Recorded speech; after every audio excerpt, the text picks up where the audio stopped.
God will not accept your service if you have a blemish.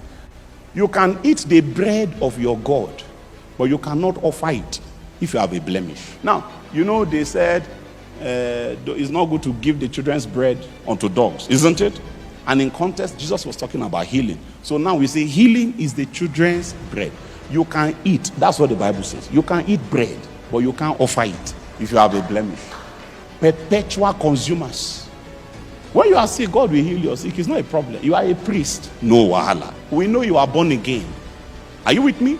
The way you enter priesthood is by birth. You can't campaign for it. You can't lobby for it. It has to be by birth. And the way you become a priest in this new order is by birth. Except that this time is by coming out of the womb of the Spirit.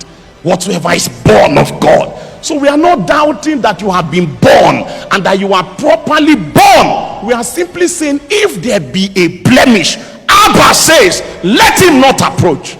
God will do for you, but you can't do for God. And there are some of you that have desired to serve God, and you bump into roadblocks. You say, every time I write something is never working. You are not aware that the roadblock you are bumping into, the Lord himself instituted it, because they have checked you in the realm and they said, this one, let him not approach.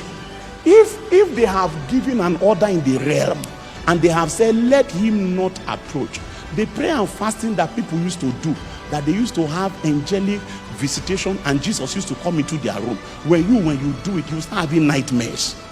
You now say, the more I pray, the darker it gets. Yes, there was an injunction in the realm. That injunction is, let him not approach. Some of you have started experimenting. You are experimenting with what will thrust you out of the little ground you are gaining in the realm. And then when we talk, you say, don't be judgmental, don't be judgmental. In fact, you yourself, when you do the dirty thing sometimes, you try to speak in tongues, and it's like you are still speaking in tongues. And then you are like, maybe this is not as bad as I thought it is. Maybe it is called the deceitfulness of sin. The deceitfulness of sin. It hardens people.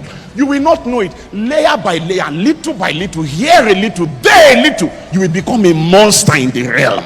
Let him not approach. See, anything he wants to eat, we can throw it to him from inside. Just stay outside there and collect your food and eat it. But don't come into this place. These places, I the Lord, I sanctify these places.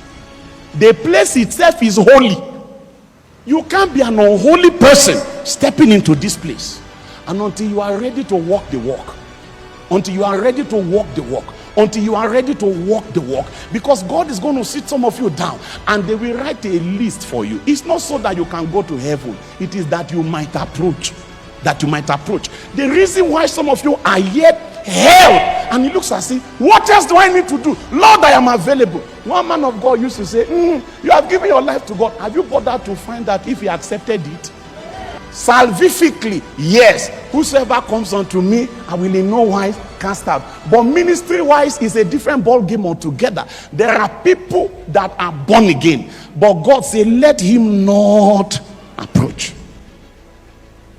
Like I said, God doesn't owe you ministry. Are you with me? There are requirements, rigid requirements. Rigid requirement. They that bear the vessels of the Lord, they must be holy. Say, come out from among them and touch not the unclean thing. When John was going to be born, they said he will not drink strong wine.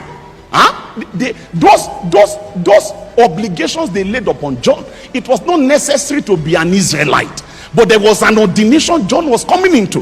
That ordination had specific detailed requirements. And I need you to know tonight that if the Lord will give you a chance to handle the holy verities, the holy totems of grace, there will be requirements again.